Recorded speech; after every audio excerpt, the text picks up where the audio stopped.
Well, I've recently been going through an optics footprint mounting nightmare. This is my nightmare! I thought I would share the information I discovered through this process to hopefully help someone else who might be in the same boat and maybe help you save some money or make better and more informed decisions if you're trying to put a pistol style optic on a pistol or even like a top ring mount, which you see right here on this Leupold Mark V HD.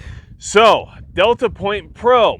It's a footprint. It's one of the most popular ones. Not quite RMR status, but very much in that same vicinity.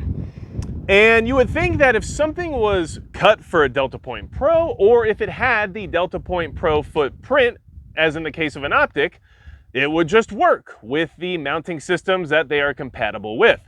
But unfortunately, that's just not how these things go. So, let's get into it. There's a lot to go over, but before we get really crazy here, I want to talk about the fact that Midway USA is the biggest supporter of the channel, and thanks to them I can make videos like this, and I have access to a bunch of different optics and mounting options that allow me to provide you with this information thereafter, because this could save you a lot of money and time that I am currently out of, I guess, based on this whole situation. So, big thanks to Midway USA. What brought all this on? What started this DPP nightmare, which depending on what circles you actually associate with might sound like a completely different thing. But the M&P 10mm Performance Center, which you see right here, which is currently unloaded and safe like every other firearm on the table, this particular pistol comes optics ready, which I think is awesome, which is why I wanted it in many ways. It was one of the features I found to be a good value for this pistol. And for the 10mm 40 caliber Smith & Wesson and 45 ACP models, the manual dictates using their 6A plate. All of the other optics mounting plates that come with this pistol are polymer. The 6A plate is actually metal, and it's specifically made for the DeltaPoint Pro footprint. So I said, okay, well, I'll do what the manual says. I went ahead, installed the plate knowing I was going to put an optic on this particular pistol, and I went ahead and ordered a Vortex Defender XL, which is one of their newer red dot optics, completely rebuilt from the ground up. None of the issues of like the Venom or any of the other cheaper, more budget-friendly Vortex pistol dots that are out there, and I wanted to try the series out because I've heard some good things and I'm just interested, right? And I wanted to go with the XL because, you know, go big or go home. Huge window, 5 MOA dot. I said, why not? So, Vortex XL Defender comes in, and there was some thought process behind why this pistol has suppressor height sights, at least in my mind. And the thought process, in my opinion, from Smith & Wesson, was that you would use these sights as, well, backup iron sights, right? You'd be able to coat witness through an optic. Because as you can see, it has a 5.6-inch barrel that's ported. So this gun is not built to be suppressed. You really can't attach a suppressor to it, and I'm pretty sure as of right now, no one makes a threaded barrel that would work with this particular pistol. So the suppressor height sights really only have one purpose: co-witnessing through an optic as a backup sight redundancy system. Okay, makes sense to me, right? Well, this is the only plate that you're allowed to use with the pistol, according to the manual, right? Of course, there's aftermarket plates and everything else, but that's not the point here. The point here is we're talking about how to get the most value out of a pistol and an optic combination while doing exactly what the manual and the manufacturer intends, and then nothing working the way it's supposed to, which is kind of how a lot of my life works. So what happens here is that once you place the Vortex XL Defender, or Defender XL, sorry, how could I, onto this optics plate, you do not have a coat witness. You don't, okay? The deck height of the Defender XL is just a little too tall. And I thought, man, it's kind of a bummer because, you know, I thought this optic would be cool on the gun, thought it kind of fit the bill, and it was a good way for me to test out these new Defender series Vortex optics because, yeah, it's a 10mm, right? So if it can't handle that, what could it really handle? But if it can handle it, maybe these are good to go. So you would think, well, Magic Prepper, you're an idiot because it's a DeltaPoint Pro footprint. So clearly it was designed for the DeltaPoint Pro. Well, newsflash. Here's a little newsflash. It's just such a white person thing to say, right? We'll go ahead and throw a DeltaPoint Pro on here and realize that actually it has a taller deck height than the Vortex Defender XL. which means I definitely don't have co-witness now. So this sent me down a rabbit hole, quite the rabbit hole, because I was determined to figure out something that would work with this pistol because, well, I want to put an optic on it. I just do. And I want the iron sights to be usable as co-witness backup redundancy sights because that's what they're for. There's no other purpose of having suppressor height sights on this gun besides that. And just because I'm a masochistic Sig Sauer owner, I have 4 DeltaPoint Pro compatible optics, as you can see displayed right here. Loophole DeltaPoint Pro, Vortex Defender XL, HoloSun SCS 320, and the new Sig Romeo X Pro. I've actually owned some other ones in the past, like the Romeo 1 Pro. But here's where it gets interesting. Because I decided, you know, I want to still have access to my sights, I started trying to mount the different optics on the pistol to see if I could just merry-go-round things into a more efficient style of setup, right? I learned a lot in that process. Things did not go the way I wanted them to, okay? So first off, let's talk about deck heights, because the whole goal here was to be able to see the sights through the optic as a backup plan. This is a 10 millimeter. This gun's supposed to be, you know, like the Woods gun, the Bear gun, right? The thing that we all decide we need, which we never actually use. That's what this is supposed to be. If I'm using a gun like that on a Bear, I don't want to fully rely on an optic, even though I think it's still better in the sense of target focus as well as target acquisition and your ability to reach out further if need be. I still want the iron sights available just in case because it's a Woods gun, right? Never know what's going to happen. So let's talk about the deck height comparison between these 4 optics so you might understand what you could be getting into based on what you're trying to accomplish as well. First off, we have the DeltaPoint Pro. The deck height on the DeltaPoint Pro is 8/16 of an inch, or a half an inch, right? This is the tallest deck height of the optics that I currently have. Okay, obviously too tall to have coat witness with those iron sights. Next, we'll talk about the Vortex Defender XL, which is the second tallest deck height at 6.5/16 of an inch, or 13/32 of an inch, right? So still decently shorter than the DeltaPoint Pro. In fact, 1.58 or 1.5/16 of an inch shorter. Sorry, I don't know how math works, especially empirical. So it is shorter, still had no co-witness at all. So then I went over to the HoloSun SCS 320. This one actually felt promising. 5/16 of an inch is the deck height on this particular optic. And even with that large of a reduction of deck height, I still barely have co-witness. Barely. I don't even know if you can actually call it co-witness. I'm pretty sure it's still not. But I guess we could say that it might feasibly have some level of co-witness. Maybe we talk about, you know, lower third, lower fifth. This would be like lower 12th, right? And then we have the one that really confused me. The Sig Sauer Romeo X Pro with a 4/16 inch deck height. And that's going through the rear sight notch, which these optics have cut into the back in order to help you co-witness through other sights, as well as to be a replacement sight for older Sig Sauer pistols that make you remove your rear sight in order to install an optic, okay? So this is the shortest deck height, and it's 1/16 of an inch shorter than the SCS 320. So I thought, well, if anything's gonna get me a co-witness on this pistol, I guess it's gonna be this. And to my knowledge, this actually does have the lowest deck height of any red dot with the DeltaPoint Pro footprint. Besides maybe the Romeo 0 Pro, but we're not gonna count that because that's an absolutely awful optic. Sorry, but it's just the truth. So, there's an issue here. You knew there would be, right? The big problem here is that the Romeo X Pro doesn't fit on the optics plate for the M&P 10mm. What? Why not? It's a DeltaPoint Pro footprint. It certainly is, but it will not fit on here. Why is that? Well, because the bolts or recoil lug holes that are milled into the bottom of the optic are too small, which means they don't allow the recoil bosses on the plate here to go inside of the Optic housing in order to, help protect it from recoil and give it a more stable mounting platform, which means you can't install it because it can't be flush to the plate. And when you compare it to the DeltaPoint Pro, which is what this footprint was built around, right? It's very obvious that the bolts or recoil lug holes in the Romeo X Pro Optic are just too small. And maybe that's because the new SIG pistol slides that are optics ready don't have any recoil bosses.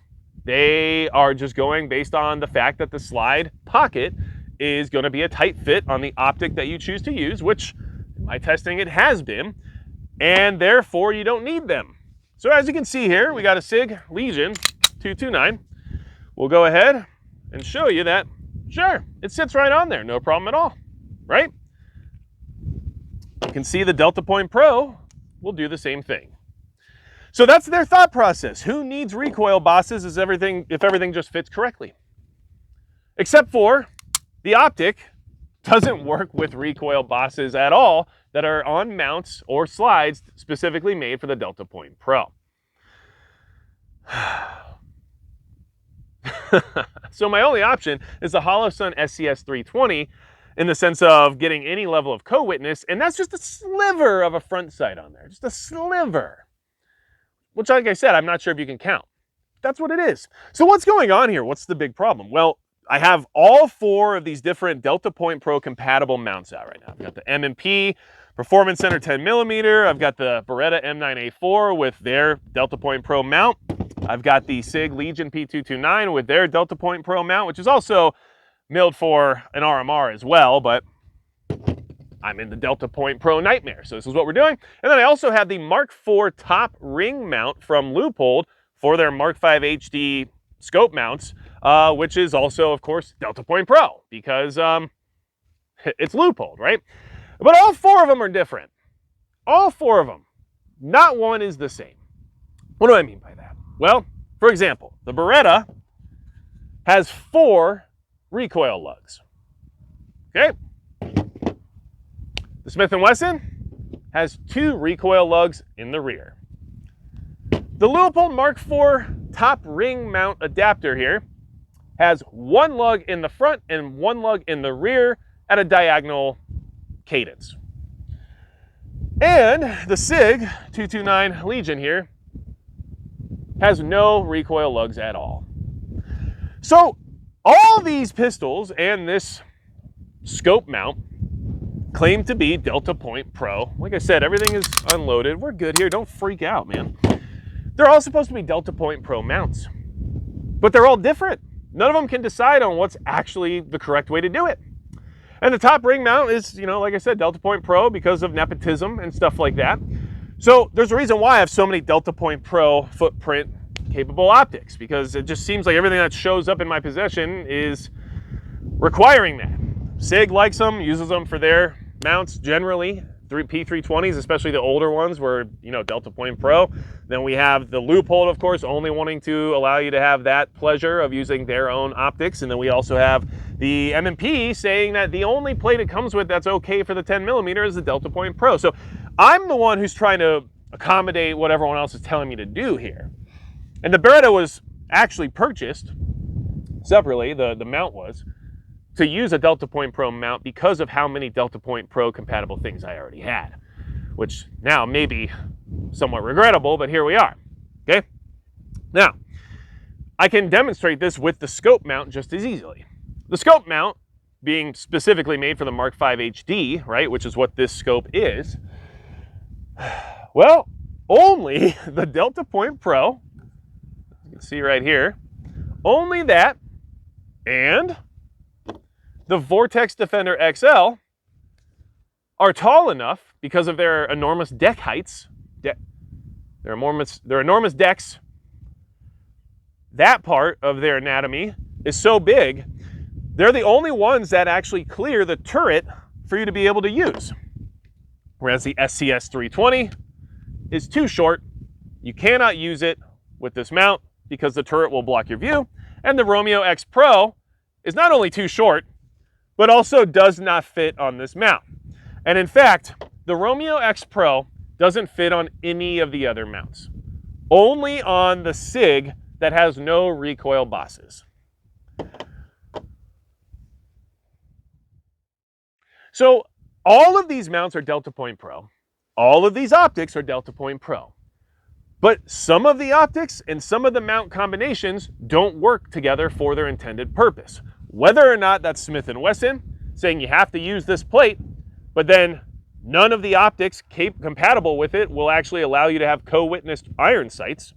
And the one optic that's actually short enough to give you that doesn't fit on it because it doesn't accommodate recoil bosses. Whether or not that is the loopholed Mark V or Mark IV top ring DPP mount, that doesn't necessarily tell you this because they're expecting you're going to buy a DeltaPoint Pro, right? Because it's the loopholed product. Why wouldn't you? It's the one that's the best, right?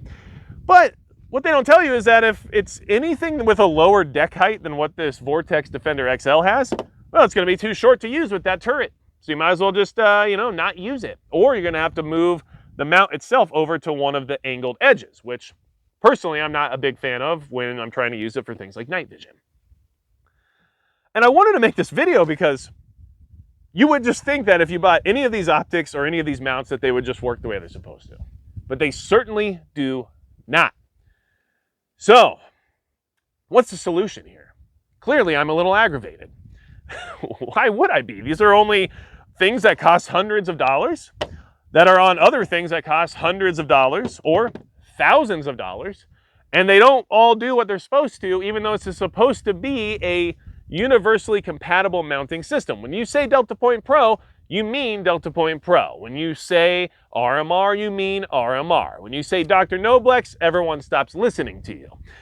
So what are the solutions here? Well, for me personally, I'll just tell you what I'm going to do because, I don't know, maybe this helps you if you're trying to figure some of this out as well and you're having some of the same issues. So first off, I'm probably going to put the SCS 320 on the M&P 10mm.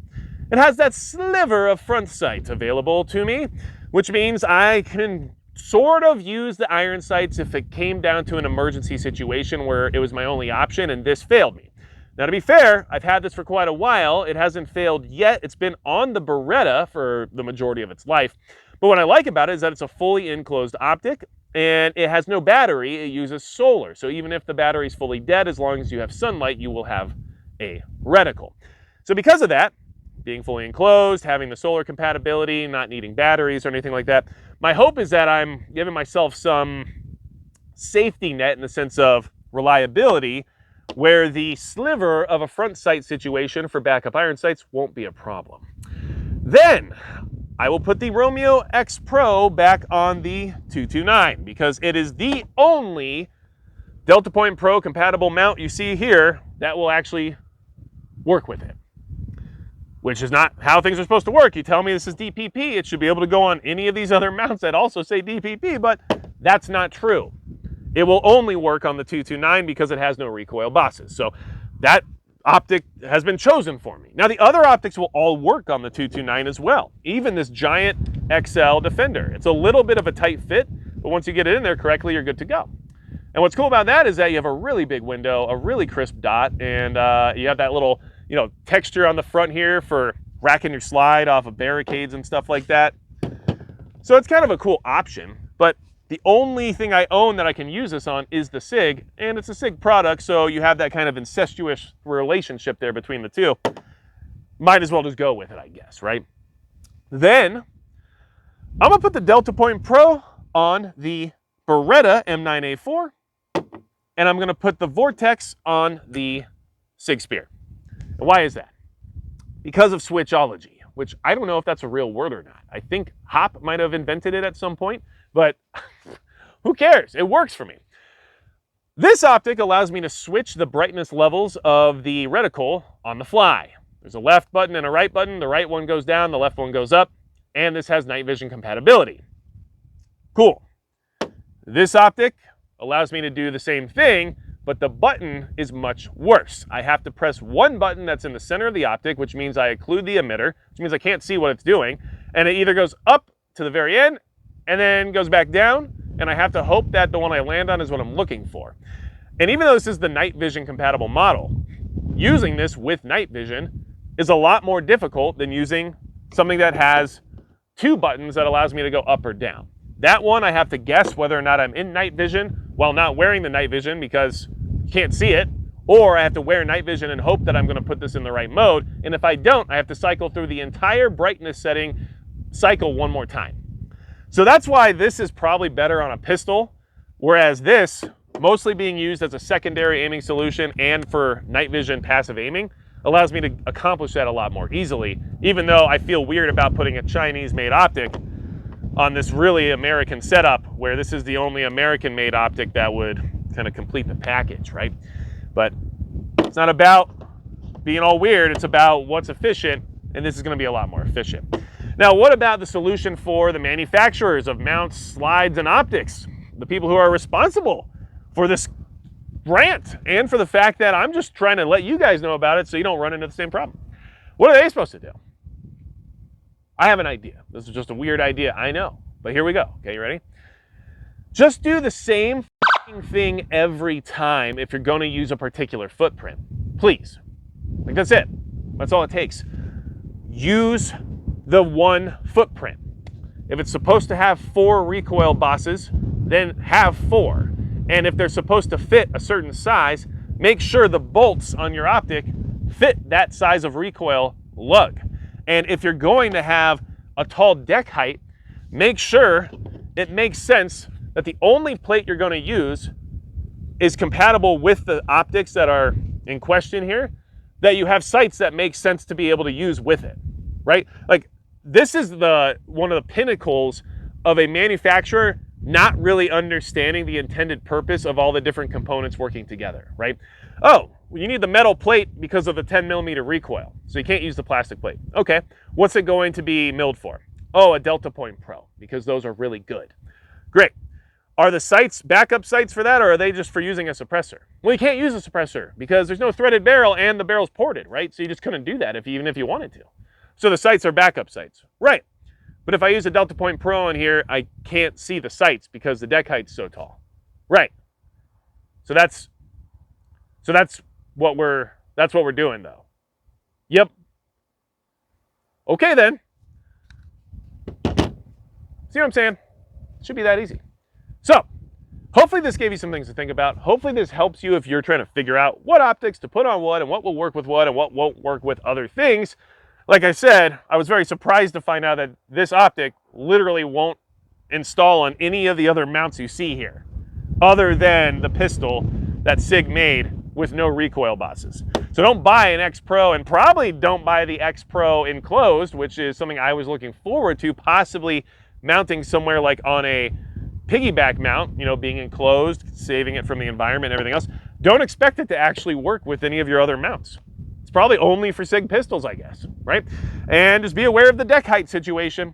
That deck height really matters, right? No matter what she said. So, anything else you need from me at all, go to magicprepper.com. Thanks for listening to this really extended rant, which probably went much longer than it needed to, but I'm upset. And besides that, that's going to be it for Magic Prepper.